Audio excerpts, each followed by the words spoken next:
Well, my next major venture is into books and publishing. I've been kind of researching it off and on for the past 2 years. I'm just trying to learn more about, what people are looking for, what services, different types of publishers, things like that.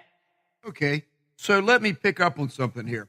So for those of you that don't know anything about Jessica's background, go back to episode 72 because we give a full introduction there. But let me just read a couple things that I know about Jessica.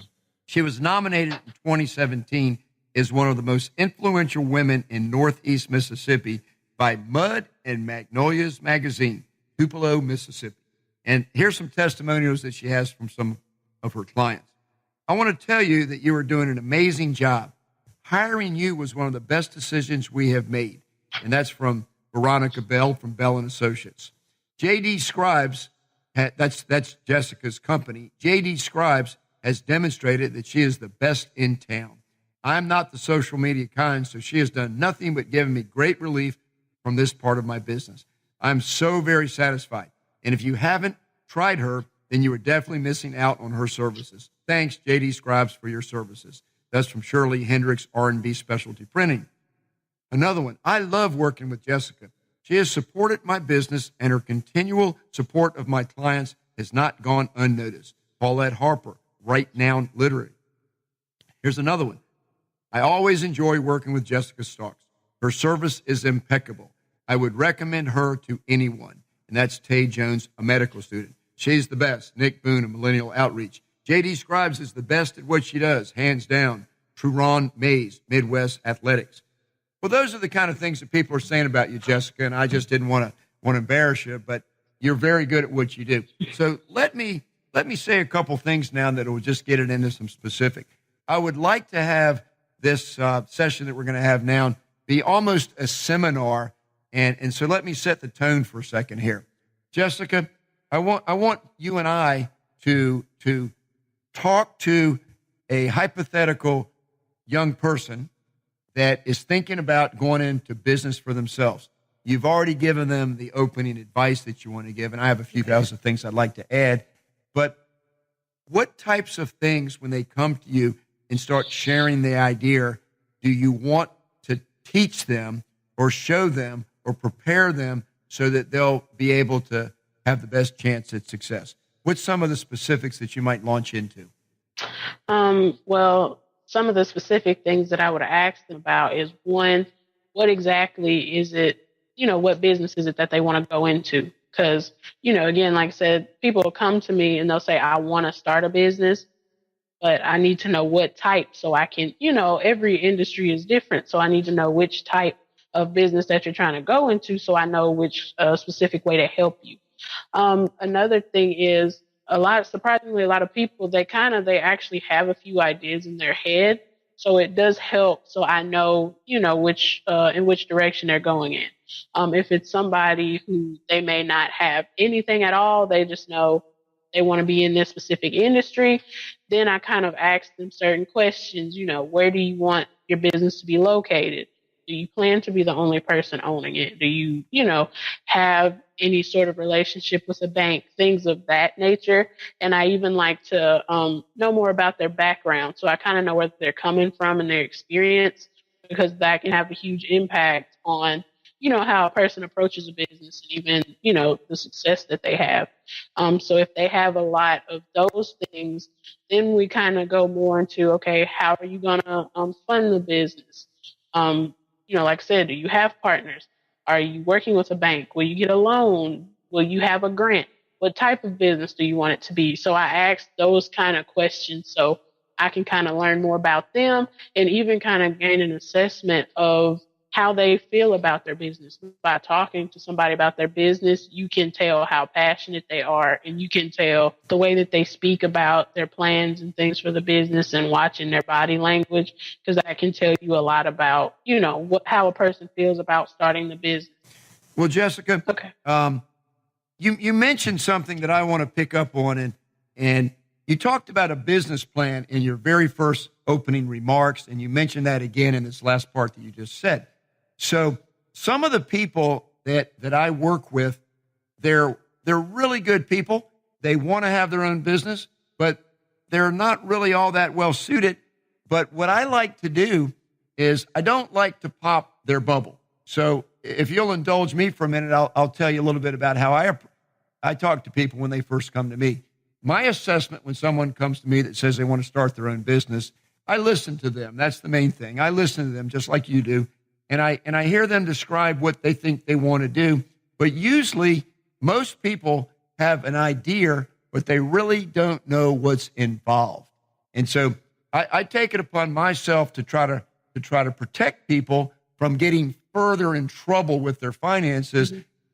In other words, you don't want to have somebody start a business and have it be the worst thing they've ever done. And I'm sorry to say this, but when I was a consultant for 15 years at a high level for the Small Business Development Center, about 98% of the people that wanted to start their own business weren't ready to start their business. And a lot of people, they didn't like me, but I'm truthful. And I'll say this, the truth of the Lord never changes. And I try to just always keep that in mind. But a lot of people's truth changes. Their individual truth changes. And what I mean by that is that people start believing things that aren't real. And if somebody wants to start a business and all their friends are telling them how great they're going to do, but they don't have certain things that are required, they are guaranteed to fail. So what I do is if 98% of the people that want to start their own business really aren't ready to yet, there's a pre-start your business phase that I put people through. And the number one thing I do if somebody is really passionate about what their idea is, I lead them in. I don't just tell them, but I lead them in to understanding that the very best way that you could learn more about the business that you want to do and to get all the experience that you're going to need to be successful in that business is to get a job. I'm going to spell that word, J-O-B, to get a job working for someone that's already doing that, to make sure that they learn everything they need to know to give them a chance that if they ever really want to have a business in that area, that industry, that they know a lot. And so, but let me back up because I'm a very, very basic guy. Anybody that's listening that wants to have their own business, please pay close attention to this next remark that I'm going to give you. If you want to have your own business and you've never got a lot of experience doing what it is you want to do, and I recommend that you get a job working for someone to get that experience, catch this now. I can't give you anything that I believe is probably more powerful than what I'm going to tell you. When you get a job working for somebody in the type of business that you ultimately think that you want to be the business owner yourself, you make sure that you become the world's greatest employee that person that you're working for, that company that you're working for, has ever had work for them.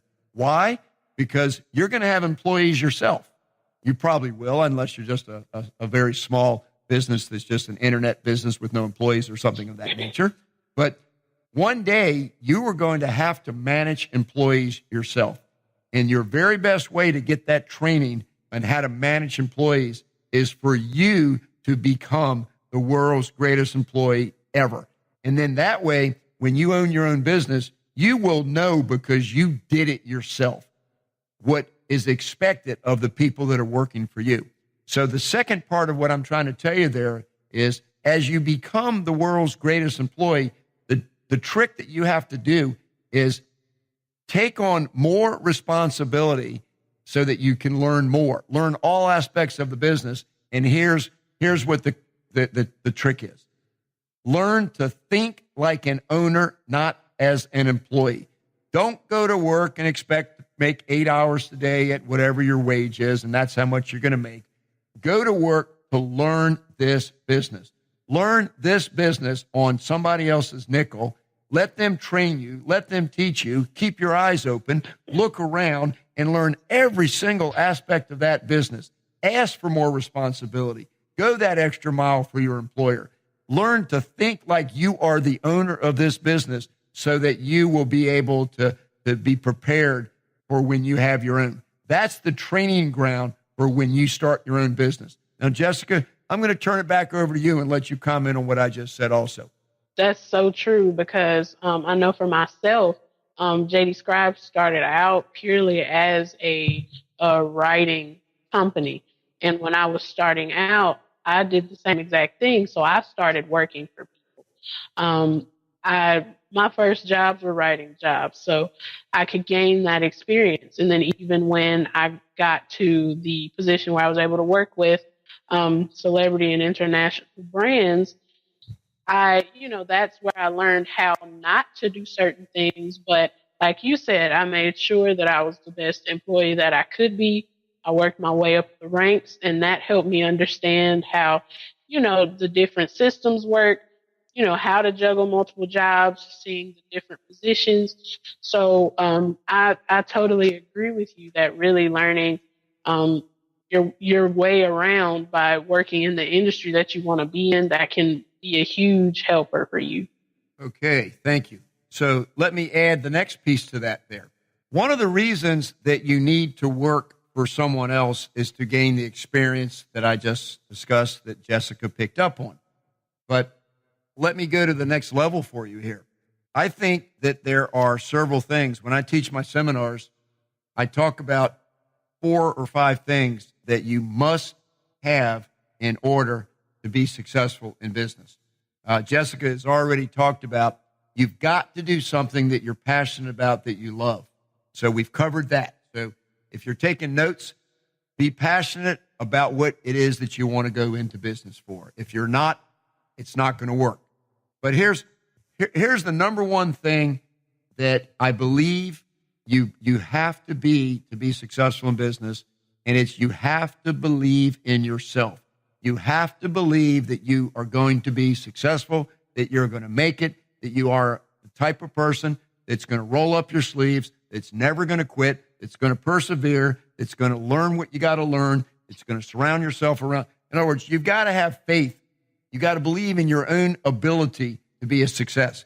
If you're not a person that is confident enough that you're going to be able to succeed, you need more experience. You need more maturity. You need more training. So let's put that up there as one of the number one things. You must have confidence in yourself. So let's just put that in the outline. You must believe in yourself. Jessica, what's your thoughts on that?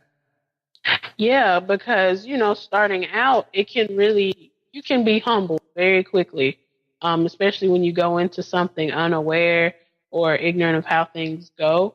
So having that confidence to keep on going despite what may come in your way, that's a huge thing.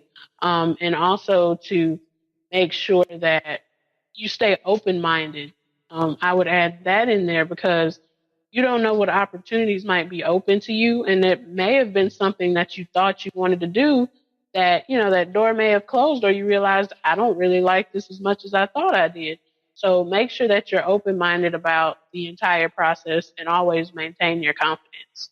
Very good. And one way that you can develop your own maturity and your confidence is to read, R-E-A-D, read a lot. If you don't like to read, then you may have a business that you're a tradesperson. I've met hundreds, maybe thousands of people in my career. I'm 67 years old. I've been doing it for a long time. That they're great at their craft. They're a great carpenter. They're a great plumber. They're a great electrician. Whatever it is that they do, whatever their product is. But if they're not good at the administrative side of the business, at the paperwork side, at the record keeping, at the bookkeeping, at the scheduling of these kind of things, they're going to have other people in their organization to be workers, partners, whatever. You want to talk about that, Jessica? If their skill set is limited and they're not the kind of person that has a good, strong aptitude and all those things that I just delineated, like, the administrative things like that. Tell me how you address that with someone when you find out that they're really good at what they do, but they don't have those other things. Well, how do you handle that with your clients? When someone comes to me with that problem, one of the first things that I kind of say is, who are some of the people around you, or do you network? Because a lot of people don't realize that when you're in the professional world, you need things like headshots, things like that. So I thought about the people that were in my network that can help me with those things. So I know